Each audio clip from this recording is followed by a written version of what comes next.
Hey there, I'm Bree Stockwell, and this is The Complete Creative, the podcast for passionate creatives and visionaries who want it all: meaningful work, epic ideas, and a beautiful life.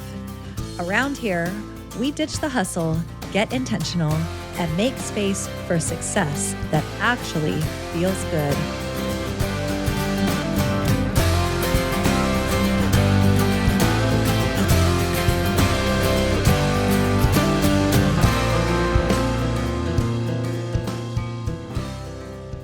Hey, y'all. So, let's see. Do I have a life update? I don't know. I'm headed to the swamps in like a couple of weeks. And I'm so excited because I get to meet some friends there and we stay in an Airbnb and I bring kayaks and we paddle around the East Texas swamps with our really expensive camera gear in the boat. And we take photos. So send us good vibes that we will get lots of cool overnights so that we can have fog that looks really creepy in the mornings. It's the most interesting place, and I'm just grateful I get to spend time there. So, okay, so today I want to talk about clarity. And the reason I want to talk about clarity today is because it is the most important work that I do with clients. I have a framework. It's called the Creative Compass, and clarity is where we start. If we don't have clarity, nothing else quite falls into place. So why I want to talk about this is because if you are feeling confused or unmotivated, or you're kind of feeling like imposter syndrome or anything else that you might be struggling with, it's possible that you might just be unclear about your personal vision. And what I want to tell you actually is it's okay, because a lot of us struggle really defining what we want and what our real true vision is. So here's kind of what this pattern of fuzzy vision looks like. The pattern looks like this. You're circling the same to-do list, like over and over again, or bouncing between ideas back and forth, again, not like indecisive, or you are hesitating. If you keep hesitating to take the next step and you're not seeing the results that you want, it probably is because your vision is unclear. You know, like when I put on my glasses, I have clarity. But when I take out my contacts and all of the things, everything just looks like it's all in a blur. Like I have an idea of it, but it's not until I put my contacts in or maybe my glasses on that things are more defined. So a lot of us think that motivation has to come first. Like I would just get this done if I was motivated. And I'm here to tell you, it's actually clarity that comes first. I really, truly identifying the vision. I love this quote I found online. It's from Mark Batterson. Actually don't know who that is, but I love this quote. He says, most of us don't get what we want because we don't know what we want. Clarifying your vision helps us actually get what we want, which is why that's where I start with all of my clients. So your vision becomes your true north or your North Star, and then everything else is in service to that. You can take action, all kinds of action, without clarity. You've probably done it before. I've done it before. But when we do this, it usually feels like we're pushing through a fog.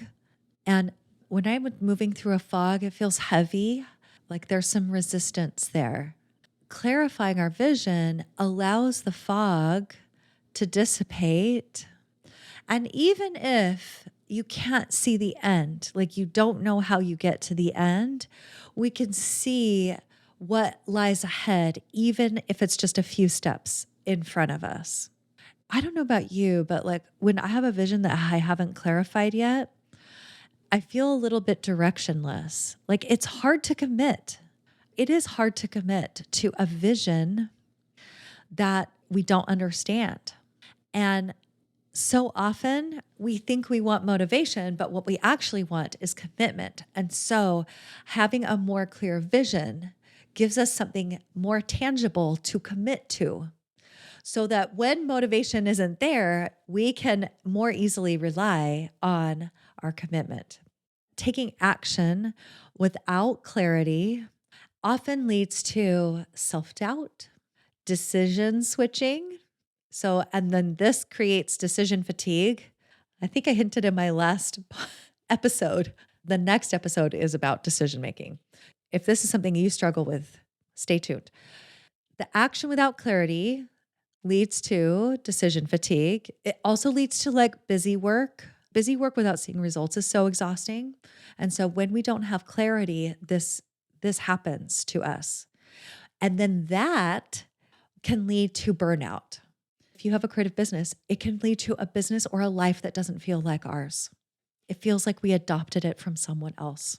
When you can clarify your vision, when you are clear on your vision, it becomes your internal North Star. This is what Simon Sinek says. He says, when you know why you do what you do, the why is the vision, why you do what you do, everything else falls into place. You don't have to know what the everything else is, but it will start falling in place because you know it. That is what guides you.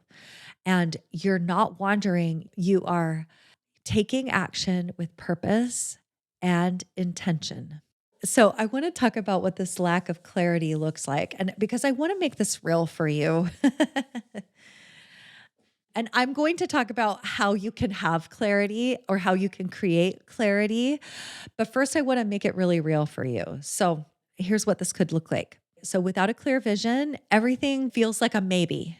You're going after the next idea that like might work, not in a way that feels like experimentation, but because uncertainty that you're like, I don't know, will it, won't it?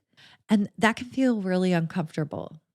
But when we're clear, we're like, I'm trying this because I think this serves the vision. That is uncertainty that also feels really good. So if you find yourself rewriting your bio or your website or a web page or your sales page over and over again, it's not that you're indecisive. It's that the vision isn't there. So your words don't have something solid to attach to. Your messaging and what you want to say doesn't feel solid. Constantly rewriting feels really productive, but so often it's just a delay tactic when you are unsure what you really want to say, when you don't hold the vision. This also looks like saying yes to things out of obligation. I talked about this earlier. I just want to touch on it a little bit more now. So saying yes to things out of like, oh, I should do that, not because it feels exciting. So when you are not clear on your goals or your vision, it's easy to default into people pleasing. If you are a people pleaser, you probably already know, and you probably already have done this. Or it's easy to default to overcommitting, which can lead to burnout, by the way. So if you're saying yes to anything out of obligation, check in. Is it aligned with your vision and why? Saying yes can many times lead to short term approval, okay, people pleasing, but it dilutes anything that we're building long term because we aren't expending the energy on something that serves our vision. This can also look like looking for someone else to give you the answer. Having an unclear vision can create a space where you don't trust your own voice, where your voice feels small because you're looking to someone else to give you the answers. It can look like outsourcing your decisions, hoping someone else will validate them for you because you don't hold the vision of what you want. This can also look like holding back. I know you know what that feels like because you don't know if it's, quote, right. Doubt can creep in when your direction isn't defined.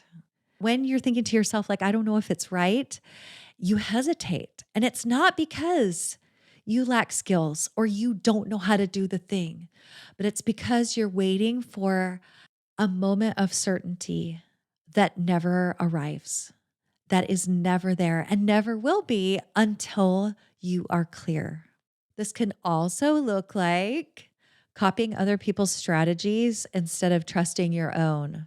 If your vision is unclear, you may look to copy. Remember, I talked about copying earlier. You may look to copy other people's paths because they look safer. Oh, wait, they're doing that. I should too. Well, maybe. But if you replicate what works for them, hoping it will work for you, it might not, because they might have a clear idea of what their vision is. And what they're doing helps them get to their vision, not you get to yours. Last, I'll say here, it can also look like feeling unsure, even if what you're doing totally makes sense. Have you ever had this where you're like, this makes sense. I should do that. Like creating a podcast. Okay. So if you created a podcast and that makes sense, but you still feel unsure about it, well, it might not serve your vision, or how you're doing it might not serve your vision. Because if that bigger picture is missing, then everything that you do it's like throwing spaghetti at the wall with your eyes closed. Okay. The uncertainty will zap your energy and create more self doubt and lack of trust with yourself. Did I say last? I don't remember, but here's one last one that I want to say. If you are overthinking everything, if you are doing things, but behind the scenes, you're overthinking it all, this could be a sign that your vision is not as clear as it could be.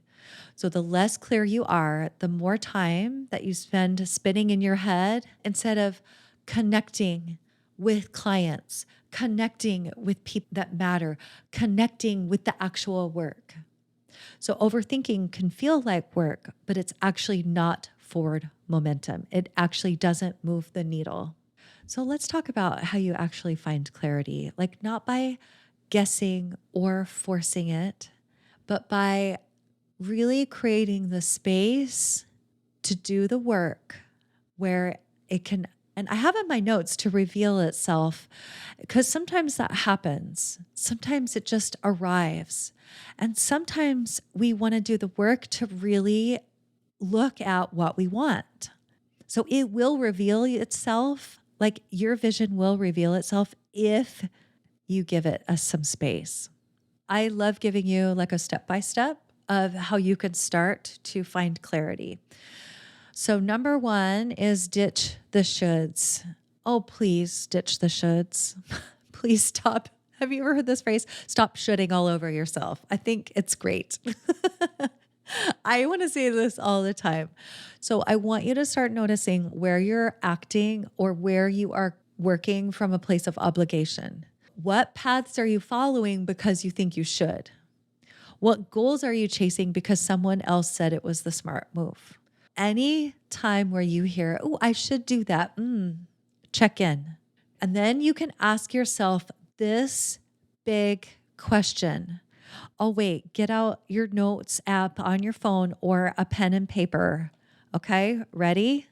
All right, here's the question. If anything were possible, what would I love to create? Let me say that again. If anything were possible, what would I love to create? Listen, not the thing that's realistic that you think you should. It could be realistic, but seriously, if anything were possible, what would you create? What vision would you hold? What do you want to be clear on? Maybe it's what makes you money, maybe it's not. What lights you up? If anything were possible, what would I love to create? And I want to say this here is like you can have multiple things. You can hold multiple visions. You could have one big one. I hold a vision for my relationship and my marriage, but I also hold a vision for my business and I also hold a vision for my creative work. Okay, it's not just one. So when you start to answer that question, You could make a messy list. I just want you to like grab a journal or whatever and write down everything that comes to your mind and don't hold back. Everything, every idea, every dream, every direction that has ever entered into your brain. Don't have to act on it.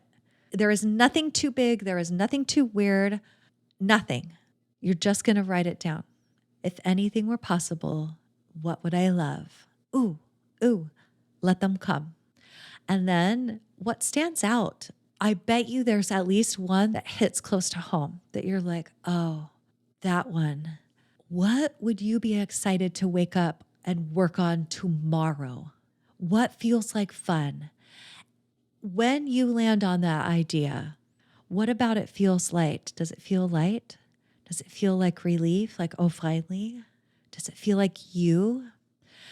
And this is part of the process too, is when you have these, like a few ideas, right? Or a few visions that you're considering holding. I think it can be helpful because sometimes we get wrapped up in the emotions of the moment.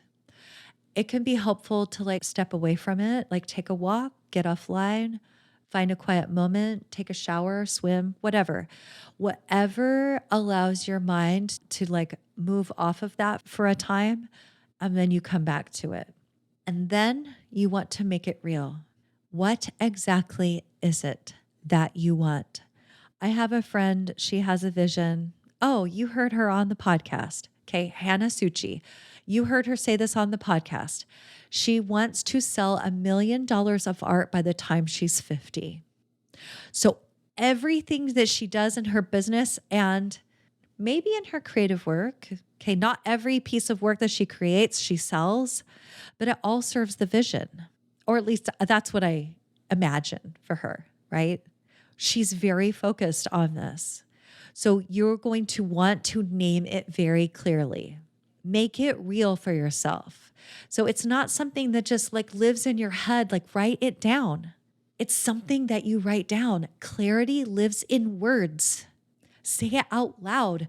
Years ago, I decided I wanted to, this is actually what led me on my whole, like my recent creative journey and being where I am today is I decided to, as a beginner photographer, host a solo exhibition. And I didn't even know how to like barely work my camera.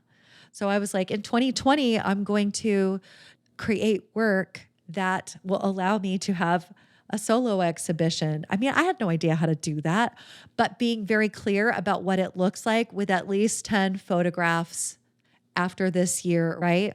And then I told people, I wrote it down and I started telling everybody I knew, which is so unlike me because I really wanted to hide. Okay. So clarity lives in language, writing it down and being very clear on what you want. And you don't need to know exactly how you get there once it's written down. Like once you make it clear, you don't need to know exactly how you get there because you will when you get there. You'll know exactly how it went, but that doesn't need to be clear.